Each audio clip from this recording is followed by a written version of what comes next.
শীতের সকালে কনকনি ঠান্ডার মধ্যে বেড়ানো হয়েছে, কি মজা। আমি ঘুমকাতুরে মানুষ, তাই আমার কাছে শীতের সকালে বেড়ানো থেকে লেপের তলায় শুয়ে থাকা আরো মজার মহারাজ। তুমি বাবু বড্ড কুঁড়ে। প্রণাম মহারাজ। বাহ বাহ বাহ, তোরা তো বেশ সহবত জানিস দেখছি। কার নাতি নাতনি দেখতে হবে তো।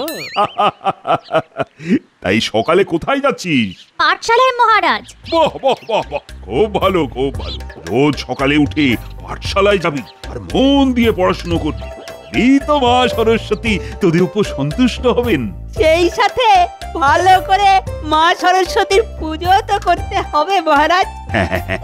একেবারে ঠিক কথা। পড়াশোনার সাথে সাথে খুব নিষ্ঠা ভরে মা সরস্বতীর পুজো করা চাই। আচ্ছা গোপাল, কদিন বাদেই তো সরস্বতী পুজো। হ্যাঁ মহারাজ, এখন চলছে পৌষ মাস, মাঘ মাসের মাঝামাঝি সরস্বতী পুজো। এই তাহলে তো আর বেশি দিন বাকি নেই, এখন থেকেই তো আয়োজন শুরু করে দিতে হয়। অন্যান্য বাড়ির মতো এবারেও রাজবাড়িতে খুব জাঁকজমক করে সরস্বতী পুজো হবে তো মহারাজ? হবে রে হবে, গতবারের থেকেও জাঁকজমক করে পুজো হবে। আর সেই সাথে খিচুড়ি ভোগ। গতবার খিচুড়ি আর বাঁধাকপির তরকারিটা যা হয়েছিল না, এখনো যেন মুখে লেগে আছে। তাই নাকি? তা এবারে পুজোর প্রসাদে আর কি খেতে চাস? হয়তো খিচুড়ি আর বাঁধাকপি, আর সেই সাথে কুলের চাটনি, পায়েস, রসগোল্লা আর পান্তুয়া। গোপাল, তোমার নাতিও দেখছি তোমার মতোই বেশ খাদ্য রসিক। হবে না? ওই যে কথায় আছে না, নরানাং মাতুলোক ক্রম। আরে সে তো মামার মতন। আর আমি তো মামার বাবা, মানে নরানাং দাদু ক্রম। যা যা যা, তোরা এবার পাঠশালায় যা দেখি। যা যা খেতে চাইলি সব হবে। কি মজা, কি মজা, কি মজা, কি মজা। বুঝলে গোপাল, ছোটবেলাটাই ভালো ছিল। সরস্বতী পুজোর দিন কাক ভরে ঘুম থেকে ওঠা, তারপর ওই ঠান্ডা কনকনে জলে স্নান করে ঠক ঠক ঠক করে কাঁপতে কাঁপতে পুষ্পাঞ্জলি দিতে যাওয়া। ও মন দিয়ে পুষ্পাঞ্জলি। কিন্তু আমি কিন্তু মন দিয়ে পুষ্পাঞ্জলি দিতে পারতাম না মহারাজ। সে কি কথা? তাহলে পুজোর সময় তোমার মনটা কোথায় থাকতো? আমার মন পড়ে থাকতো ঠাকুরের নৈবেদ্যের দিকে, বিশেষ করে কুল আর কদমা। তুমি তো দেখছি ছোটবেলা থেকেই পেটুক। হ্যাঁ মহারাজ, ওইটুকুই তো সম্বল, শুধু খাওয়া আর খাওয়ার কথা ভাবা। রাজবাড়ি এসে গেল। গোপাল, আজ কিন্তু সময় মতো রাজবাড়ি চলে এসো। সরস্বতী পুজো নিয়ে সকলের সাথে একটা আলোচনা করা দরকার।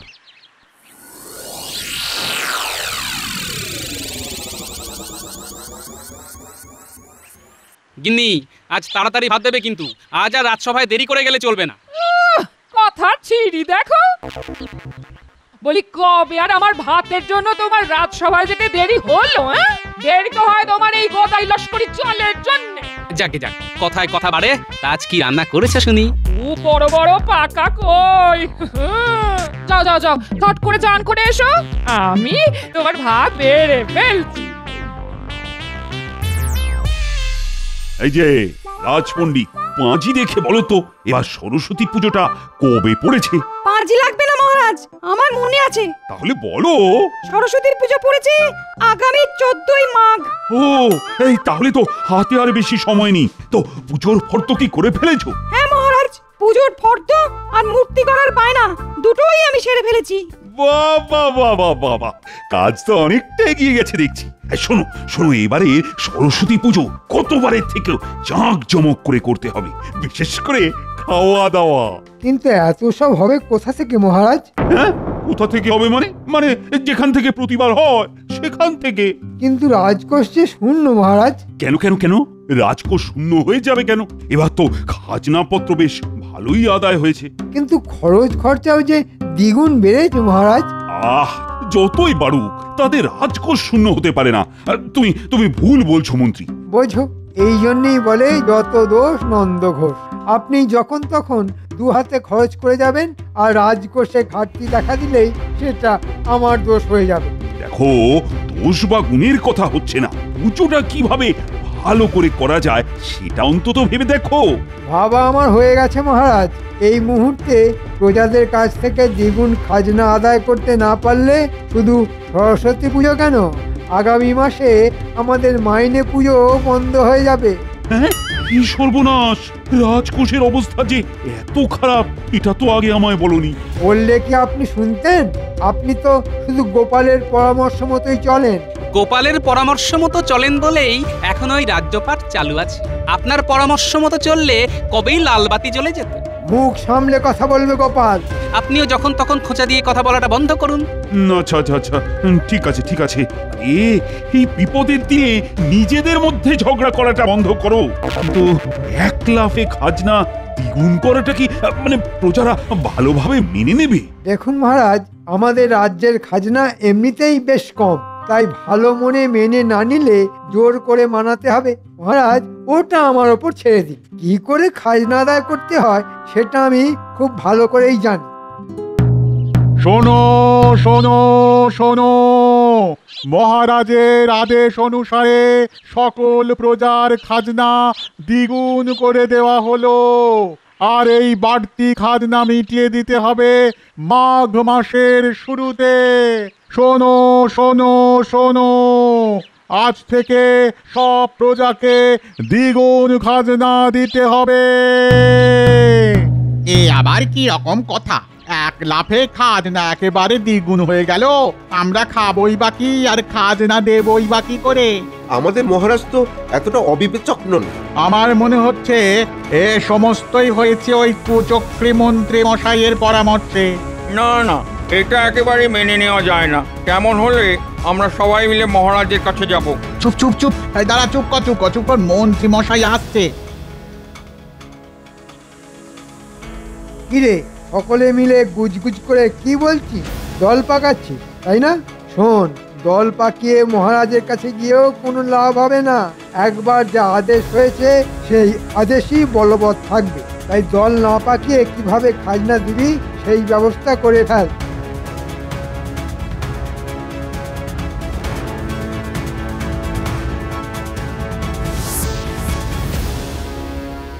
শোন, কদিন পর থেকেই রাজ্যে বাড়তি খাজনা আদায় শুরু হবে। তা আমাদের কি করতে হবে? যা শস্য আদায় হবে তার থেকে অর্ধেক শস্য রাজবাড়িতে পাঠাবি। আর বুঝতে পেরেছি, বাকিটা আর বলতে হবে না। বুঝতে পেরেছিস মানে? সাপের হাঁচি যেমন বেদে বুঝতে পারে, তেমনি পুরোটা না বললেও আপনার কথা আমরা ঠিক বুঝতে পারি মন্ত্রী মশাই। তাহলে বল, কি বুঝতে পেরেছিস? ওই তো, অর্ধেক শস্য রাজবাড়িতে চলে যাবে আর বাকি শস্য ঢুকে যাবে আপনার গোলায়। কি মন্ত্রী মশাই, ঠিক বললাম তো? ঠিক, একেবারে ঠিক। তা তুই তো দেখছি বেশ শিয়ানা হয়ে উঠেছিস। শিয়ানা আমি বরাবরই, কিন্তু আপনার মতো হায়নার কাছে আমার সব শিয়ানাগিরি যে তুচ্ছ মন্ত্রী মশাই। কি এত বড় সাহস তো, তুই আমাকে হায়না বললি? আহা, রাগ করেন কেন? এটা একটা কথার কথা। কিন্তু আমার একটা কথা আছে। বল। আচ্ছা, আপনার গোলায় শস্য ঢোকাতে গিয়ে যদি ধরা পড়ে যায় তাহলে তো ওই বিচ্ছিরি রকমের কেলেঙ্কারি হবে। কিচ্ছু হবে না। কেন? বাড়তি খাজনা আদায় শুরু হলেই রাজ্য জুড়ে একটা অরাজক অবস্থার সৃষ্টি হবে। তখন কোন শস্য কার গোলায় ঢুকছে তার হিসেব আর কেউ রাখবে না। এসব ব্যাপারে বেশি মাথা না ঘামিয়ে যেরকম বললাম সেই রকম করবি।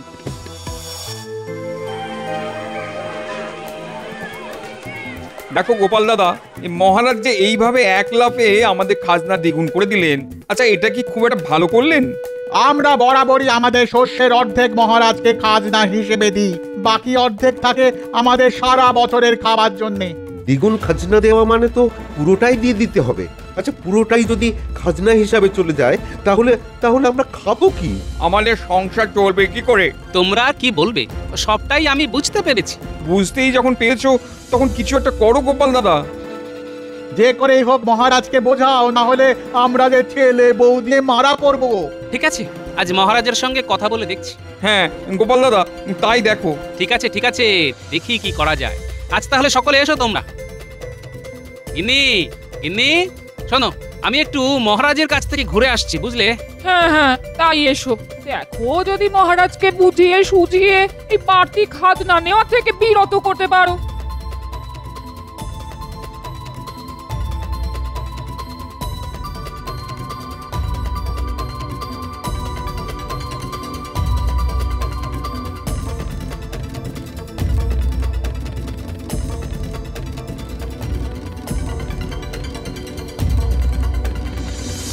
ভেতরে আসতে পারি মহারাজ? হ্যাঁ হ্যাঁ, এসো এসো এসো। এই দেখো না, রাজপণ্ডিত সরস্বতী পুজোর ফর্দটা দিয়ে গেল। ওই সেটাতেই একটু চোখ বুলিয়ে দেখে নিচ্ছিলাম আর কি। মহারাজ, আপনি এদিকে সরস্বতী পুজোর ফর্দতে চোখ বুলোচ্ছেন, ওদিকে তো প্রজাদের চোখ দিয়ে জল পড়তে শুরু করে দিয়েছে মহারাজ। কেন কেন কেন জল পড়তে শুরু করে দিয়েছে কেন? আপনার বাড়তি খাজনার চাপে মহারাজ। দেখো গোপাল, বাড়তি খাজনা নিয়ে প্রজাদের হয়ে কিন্তু কোনো ওকালতি করবে না তুমি। কিন্তু মহারাজ, খাজনা যদি এক লাফে দ্বিগুণ হয়ে যায় তাহলে বেচারারা দেবেই বা কি আর খাবেই বা কি? খাজনা দেবার ধাক্কায় সকলে যে অনাহারে মরবে। আর দ্বিগুণ খাজনা আদায় না করতে পারলে আমার রাজ্যপাট যে লাটে উঠবে। মহারাজ, হয়তো ছোট মুখে বড় কথা হয়ে যাবে, তবু না বলে পারছি না। যুগ যুগ ধরে সব রাজ্যেরই রাজ্যপাট দাঁড়িয়ে থাকে প্রজামঙ্গলের ওপর। তাদের মুখের হাসি আর মনের আশীর্বাদই একটা রাজ্যের ভিত শক্ত করে মহারাজ। আহ, তুমি কি আমাকে জ্ঞান দিতে এসেছো? হ্যাঁ, বালাই ষাট, আপনাকে জ্ঞান দেওয়ার সাধ্য কি আমার? তবুও আমি আপনার বিদূষক। বিদূষকের কাজই হলো সময়ে অসময়ে তার রাজাকে সৎ পরামর্শ দেওয়া। এটা সৎ পরামর্শ। রাজকোষের টাকা নেই, আজ বাদে কাল কি করে সরস্বতী পুজো হবে সেটা জানি না, আর তুমি এসেছো বাড়তি খাজনা না দেওয়ার জন্য পরামর্শ দিতে। এই তুমি কিনা আমার বিদূষক? হ্যাঁ, এই তুমি আমার ভালো চাও? শোনো গোপাল, তুমি যদি এই ব্যাপারে আর একটাও কথা বলো না, তাহলে তাহলে আমি কিন্তু তোমাকে বরখাস্ত করতে বাধ্য হব। আপনাকে আর বরখাস্ত করতে হবে না মহারাজ। কাল থেকে আমি আর রাজসভায় আসবো না। তবে সময় এলে বুঝতে পারবেন হুট করে প্রজাদের খাজনা দ্বিগুণ করে দিলে তাদের মনের অবস্থা কি হয়।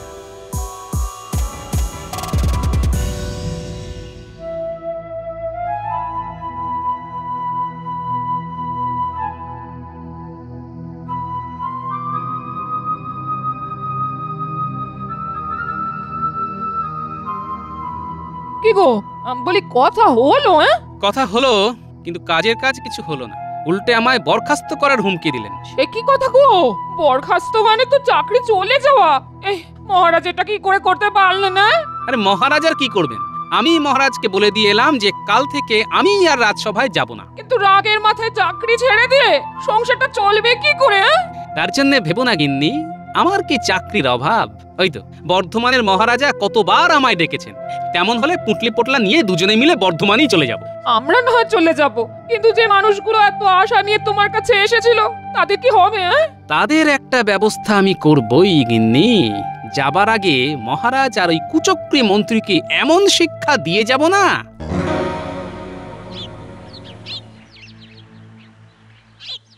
বাড়ি আছিস নাকি রে পুচির বাবা? বলুন। শুনলাম তোরা নাকি দল বেঁধে গোপালের বাড়ি গিয়েছিলিস। না গিয়ে আর উপায় কি বলুন? বিপদে আপদে সেই তো আমাদের রক্ষাকর্তা। রক্ষাকর্তা? কিন্তু তোদের সেই রক্ষাকর্তাই তো মহারাজের কাছে তোদের কথা বলতে গিয়ে আচ্ছা করে ধাতানি খেয়ে এসেছে। তার চাকরিটা না চলে যায়। হ্যাঁ, সে কি? তাহলে কি হবে? কি আবার হবে? ওই দল টল না পাকিয়ে ভালো ছেলের মতো সুর করে বাড়তি খাজনা দিবি। যে খাজনার অর্ধেক যাবে রাজভাণ্ডারে আর অর্ধেক ঢুকে যাবে আমার গোলায়। শোন, কদিন পর থেকেই খাজনা আদায় শুরু হবে, তার জন্য তৈরি থাকিস। হায় অদৃষ্ট!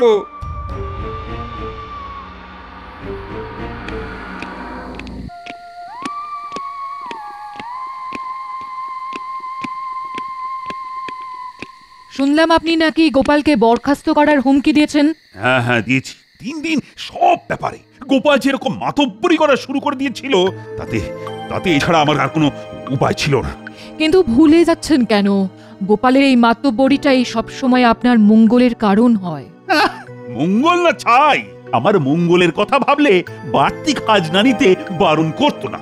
বাড়তি খাজনা নিতে বারণ করে গোপাল তো কিছু ভুল করেনি মহারাজ। এই দেখো রানী, তুমি আমার স্ত্রী, তাই সংসার নিয়ে যেমন আছো তেমনই থাকো। রাজ্য পরিচালনার ব্যাপারে বেশি মাথা ঘামিও না। ভুলে যাবেন না মহারাজ, আপনার স্ত্রী হওয়ার সুবাদে আমি এই রাজ্যের মহারানী, তার উপর আমিও এক রাজার মেয়ে, তাই রাজ্যের ভালো মন্দ আমিও বুঝি। ও তাই নাকি? তা এতই যখন বোঝো তাহলে আর রাজবাড়ির অন্দরে না থেকে কাল থেকে এই ধরাচুড়ো পড়ে সিংহাসনে গিয়ে বসো। তেমন দিন আসলে বসতে হবে বই কি। আর আমি যদি কোনোদিন সিংহাসনে বসি তাহলে সব থেকে আগে কি করব জানেন? কি করবে? কি করবে? গোপালকে করব আমার মন্ত্রী। গোপাল গোপাল আর গোপাল, সরস্বতী পুজো কি করে হবে সেই চিন্তা ছেড়ে গোপাল নিয়ে পড়েছে। আজ রাগ দেখিয়ে চলে যাচ্ছেন যান মহারাজ, তবে একদিন আসবে যেদিন ঠিক বুঝতে পারবেন গোপালই আপনার প্রকৃত সুরেশ। এই যে মন্ত্রী, তা কবে থেকে খাজনা আদায় শুরু হবে? হ্যাঁ এই তো মহারাজ, কাল থেকেই শুরু করে দেব ভাবছি। হ্যাঁ শুরু করে দাও, শুরু করে দাও। কদিন বাদেই তো সরস্বতী পুজো। সরস্বতী পুজোয় গোপাল থাকবে না? না, থাকবে না। তোমরা তো সকলেই জানো মহারাজ তাকে রাজসভা থেকে বরখাস্ত করেছেন, তবুও তার প্রসঙ্গ বারবার টেনে আনো কেন বলো তো? না মানে গোপাল না থাকলে পুজোর মজাটা কি সেরকম জমবে? ঠিক জমবে। গোপালের চিন্তা তোমরা সব মাথা থেকে একেবারে নামিয়ে দাও। কেন মহারাজ এ কথা বলছেন কেন? কেন শুনলাম সে নাকি বর্ধমান রাজার কাছে চলে যাচ্ছে। ঠিক আছে, ঠিক আছে, আমিও দেখব বর্ধমানের রাজা তাকে কি করে মাথায় তুলে নাচে। মহারাজ, মুর্শিদাবাদ থেকে নবাবের এক দূত আপনার সঙ্গে দেখা করতে এসেছে। হ্যাঁ, নবাবের দূত আবার এই সময় কেন? ঠিক আছে, ঠিক আছে, নিয়ে এসো, নিয়ে এসো। বন্দেগি মহারাজ। তোমায় তো আগে কখনো দেখিনি। আমি নতুন নিযুক্ত হয়েছি।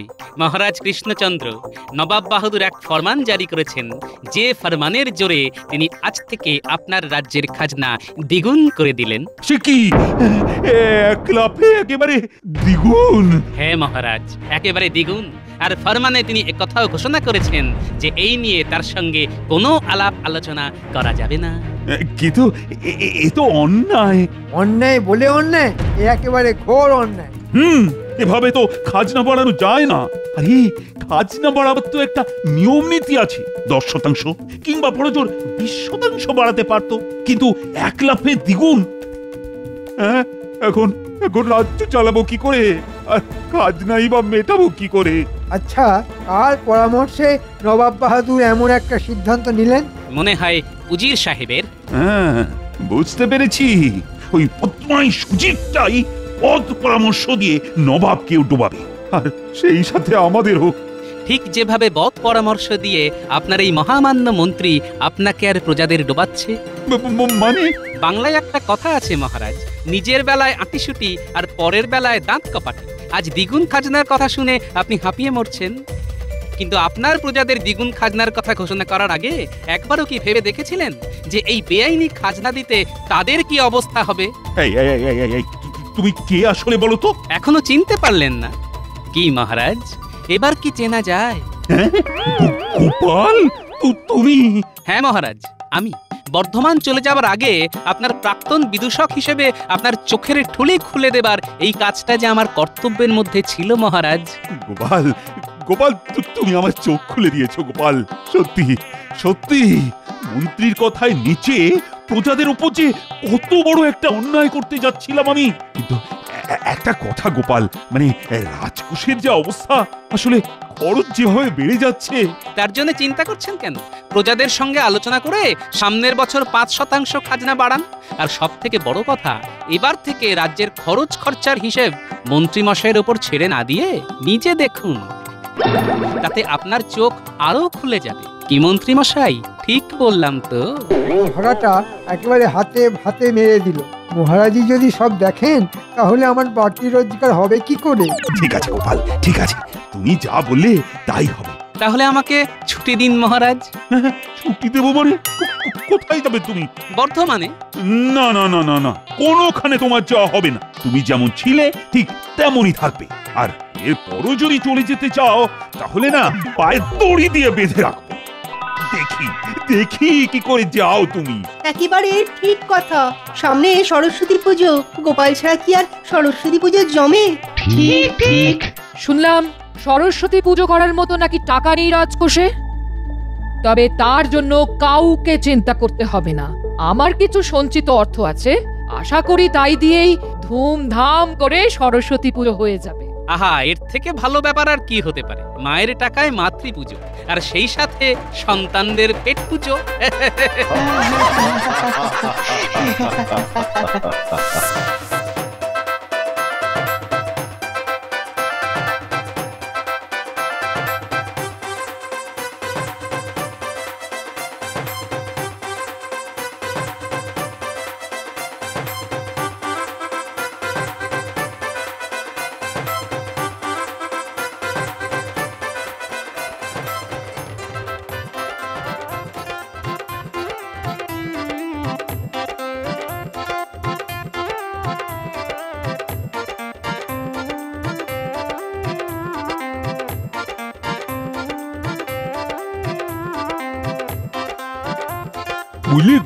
বুঝলি গুলটে, যা যা খেতে চেয়েছিলি সব হয়েছে।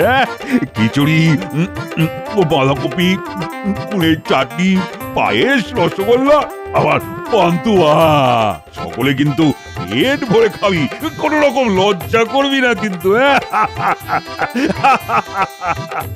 আমি না ঠিক গোপাল দাদুর মতো, খাওয়াতে আমার কোনো লজ্জা নেই। শোনো শোনো গোপাল, তোমার নাতি কি বলছে? গোপাল, তোমায় আর একটু খিচুড়ি দিই? হ্যাঁ হ্যাঁ দিন। মণ্ডপের মৃন্ময়ী মা দেন বিদ্যা, আর আমার এই চিন্ময়ী মা দেন প্রসাদ। আহা, মায়ের হাতের প্রসাদ, ওটা পাবার জন্যই তো আশা। আমার পেটে লাথি মেরে খুব খিচুড়ি সাঁটাচ্ছে গোপাল। এই জন্যই বলে কারো পৌষ মাস আর কারো সর্বনাশ।